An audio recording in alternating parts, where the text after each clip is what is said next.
Bonjour tout le monde, je suis Ludmilla Alliance, je suis d'origine haïtienne. Je suis venue au Canada le 3 mars 2010, après le tremblement de terre en Haïti du 12 janvier. Et je suis venue en tant qu'étudiante internationale. Aujourd'hui, je suis heureuse de faire cette capsule avec les éditions David pour l'histoire de l'immigration, parce que jour pour jour, aujourd'hui, ça me fait 11 ans depuis que je suis au Canada. Je réside actuellement à Gatineau et je suis une résidente permanente.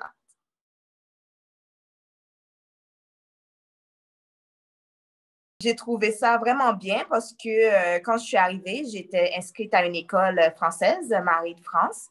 Et exactement la première semaine, on était une gang d'Haïtiens, puis on était en consultation avec une psychologue qui nous avait fait faire un exercice qui était très intéressant, d'écrire des mots en rapport avec le tremblement de terre, qu'est-ce qu'on ressent, puis chacun de nous avait écrit quelque chose sur une feuille que je garde aujourd'hui encore avec moi. Et ces amis avec qui j'étais, je suis toujours en contact avec eux. Il y en a qui sont à Alberta, à Ottawa, à Montréal, un petit peu partout. Et puis, c'est ça, j'ai trouvé ça très intéressant qu'ils aient pris le temps de nous demander qu'est-ce qu'on ressentait, qu'est-ce qu'on attendait d'eux à l'école et qu'est-ce qu'on on nous voyait faire, par exemple, dans 5 ans et peut-être dans 10 ans.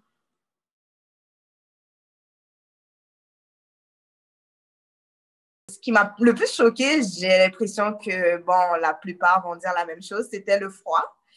Parce que j'avais pris pour acquis que, bon, c'est peut-être la température dans un frigo et que ça ne va pas aller plus que ça. Mais quand je suis arrivée, je voulais faire mon intéressant de jeune ado, puis le froid m'a vraiment surprise.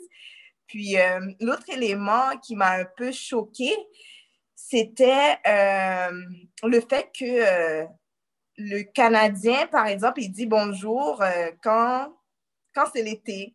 Puis à l'hiver, ben, ils disent pas bonjour, c'est plus on reste dans sa petite coquille.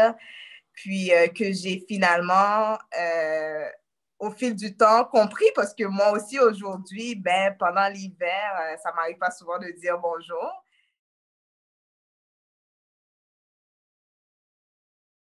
C'était vraiment un processus d'auto-apprentissage parce que nécessairement, quand tu viens au Canada, tu ne vas pas trouver nécessairement une personne qui va te dire exactement la recette ou la marche à suivre exacte parce que certains Haïtiens, quand ils sortent en Haïti, ben, ils gardent la même coutume, les mêmes valeurs et tout ça.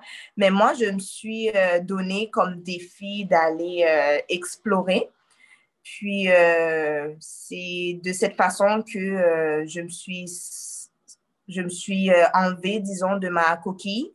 Je me rappelle pour la toute première fois, j'ai été à une formation, puis ils m'ont présenté les choix qui s'ouvraient à moi après le cégep, d'aller étudier à Ottawa.